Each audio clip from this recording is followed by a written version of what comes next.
semua, salam sejahtera Malaysia. Selamat datang ke channel Fels Lifestyle. Akhirnya, setelah rakyat Sabah, negeri Sabah di bawah Bayu, terima berita tergempar berkaitan dengan rasuah ataupun skandal rasuah yang berlaku di Sabah yang melibatkan beberapa nama besar, termasuk juga wakil rakyat daripada Sabah. Dan pada akhirnya perkara ini berpanjangan dan semakin berpanjangan. Baru-baru ini pemberi maklumat tampil mendedahkan video berkaitan dengan skandal ini. Antara dalam paparan video tersebut yang saya sempat lihat adalah rakaman Menteri Keuangan. Berkaitan dengan ini juga, selain daripada Menteri Keuangan Sabah Masih Manjun, beberapa nama adun dan termasuk Ketua Menteri Sabah juga yang dilihat disebut di dalam skandal ini. Pemberi maklumat dedah rakaman penuh skandal rasuah Sabah. Satu tulisan yang saya lihat di media sosial melalui Syabuddin Husin. Dalam perkembangan terkini skandal rasuah yang didakwa berlaku di Sabah, pemberi maklumat mendedahkan rakaman video penuh yang melibatkan beberapa adun. Pemberi maklumat mendakwa video itu merakam perbincangan mengenai pemulangan uang suapan yang diberikan kepada ahli politik untuk mendapatkan sokongan bagi permohonan lesen penerokaan perlombongan. Rakaman tersebut yang dibuat pada Januari tahun ini berlaku selepas pembatalan lesen itu. Pendedahan video-video ini dibuat tidak lama selepas peguam terkenal Muhammad Syafi Abdullah mengumumkan penglibatannya dalam kes ini. Terdapat 3 perkongsian video di sini yang Anda boleh lihat melalui Syabuddin Husin. Saudara-saudara, di dalam perkongsian ini ada satu persoalan yang paling utama. Kenapa dedah pada media bukan SPRM? Syafi menekankan bahawa pihak berkuasa perlu memutuskan apa yang lebih penting dari segi kepentingan awam dan tanggung jawab mereka. Ketika ditanya, mengapa pemberi maklumat memilih untuk mendedahkan video kepada media dan bukan SPRM yang berjanji untuk meneliti permintaannya, Syafi mengaitkannya dengan defisit kepercayaan. Kurangnya keyakinan awam terhadap institusi negara sudah didokumentasikan dengan baik. Malah PM Anwar telah lama mendakwa dirinya menjadi mangsa manipulasi juntera kerajaan. Bekas Perdana Menteri lain, termasuk Mahathir, juga pernah membuat dakwaan serupa. Terdahulu, pemberi maklumat mendedahkan 4 video. 2 daripadanya melibatkan timbalan Ketua Menteri 2, Syahilmi Yahya, dan adun Tempasuk yang telah disunting. 2 lagi video penuh adalah mengenai bekas Ketua Eksekutif SMM, John T. Enggihon, dan adun Kemabong, Rubin Balang. Pemberi maklumat menjelaskan bahawa dia tidak menawarkan rasuah kepada Rubin dan video tersebut mendokumentasikan rundingan mereka untuk menggunakan syarikat milik anak-anak adun itu. Pendedah maklumat memberitahu Malaysia Kini bahawa SPRM belum menghubungi walaupun sudah merakamkan kenyataan beberapa adun. Dia juga berjanji akan memberikan kerjasama. Menurut Ketua Menteri Sabah yang mendakwa video-video tersebut bertujuan untuk mencemarkan dan melemahkan kerajaannya. Dia juga berjanji memberikan kerjasama penuh kepada SPRM. Tapi kenapa di sini dikatakan pendedah maklumat memberitahu Malaysia Kini bahawa SPRM belum menghubungi walaupun sudah merakamkan kenyataan beberapa adun?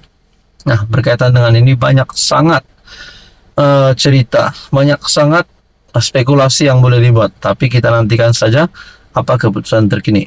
Tapi satu persoalan yang paling utama, yang paling dinantikan rakyat Sabah adalah Sekiranya kepimpinan tertinggi Kerajaan Negeri GRS di Sabah memang terlibat, termasuk Ketua Menteri Sabah, Timbalan Ketua Menteri Sabah, dan juga Menteri Keuangan, kalau benar-benar terlibat di dalam rasuah ini, rakyat Sabah sudah pasti tidak mahu lagi pemimpin yang kotor. Di dalam ruangan komen channel ini pernah berkata, mereka mahu pemimpin yang bersih, tidak kotor. Adakah dengan ini, Ketua Menteri Sabah yang baru nanti bersedia untuk menggantikan Haji G sekiranya Haji G digulingkan? Semua ini menjadi persoalan. Saudara-saudara, teruskan bersama di dalam channel ini. Hai, hello, salam sejahtera Malaysia. Untuk ada bapak yang saya amat hormati. Dalam keadaan berlakunya bencana banjir di beberapa buah negeri di Semenanjung, kita dikejutkan dengan beberapa kelakuan pemimpin-pemimpin politik, di mana negeri yang mereka takbir itu mengalami bencana banjir. Jadi apakah yang mereka lakukan? Sebelum ini di Terengganu, kita dapat lihat Menteri Besar Terengganu tidak bersama-sama dengan lawatan daripada kepimpinan kerajaan dalam memantau mangsa-mangsa banjir, melihat keadaan banjir di negeri Terengganu. Itu pertama. Dan yang seterusnya, saya mendapat maklumat yang saya terima melalui artikel Harapan Daily, negeri PN teruk ditenggelami banjir. Hadi sembang pasal sokongan pengundi muda. Manakala perkongsian seterusnya ada berkata, negeri banjir tapi pemimpin PN sibuk berkonvention buat ramai bengang. Dan yang seterusnya, siang malam konon turun bantu mangsa banjir. MB Kelantan dihujani kecaman. Nah, adakah dengan ini kepimpinan Perikatan Nasional, termasuk MB Kelantan, Hadi Awang sebagai timbalan pengerusi Perikatan Nasional, yang juga Presiden PAS, dan negeri-negeri banjir, tapi pemimpin PN pula sibuk melakukan benda lain, yaitu berkonvention, buat ramai bengang. Adakah ini boleh membuatkan kejatuhan kepada Perikatan Nasional? Di dalam perkongsian yang lain berkata, tak berlaku pun semasa kerajaan 33 bulan. Ini sebabnya MP Askar puji PMX.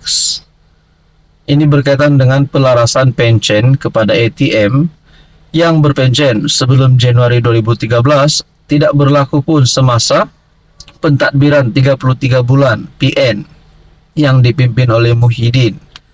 Sebaliknya, kenaikan pelarasan pencen sebanyak 15% selepas sistem saraan perkhidmatan awam dilaksanakan itu berlaku dalam kerajaan Madani yang diterajui Datuk Seri Anwar Ibrahim. Nah, saudara-saudara yang saya hormati, ini adalah satu kemenangan baru untuk Anwar Ibrahim. Negeri PN teruk ditenggelami banjir. Hadi sembang pasal sokongan pengundi muda.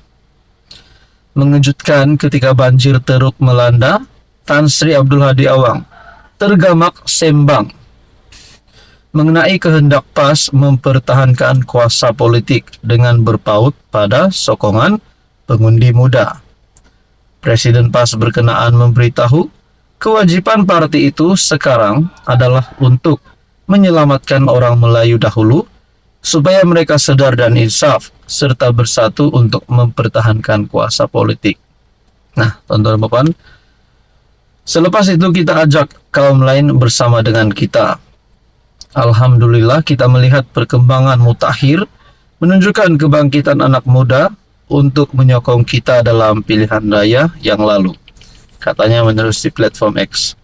Nah, teman-teman, adakah ini sedikit sebanyak akan membuatkan kehilangan sokongan kepada beberapa pemimpin PN ini sehingga mereka boleh dipecat ataupun tidak lagi menjadi pilihan? Berkaitan dengan ini, apa komen Anda?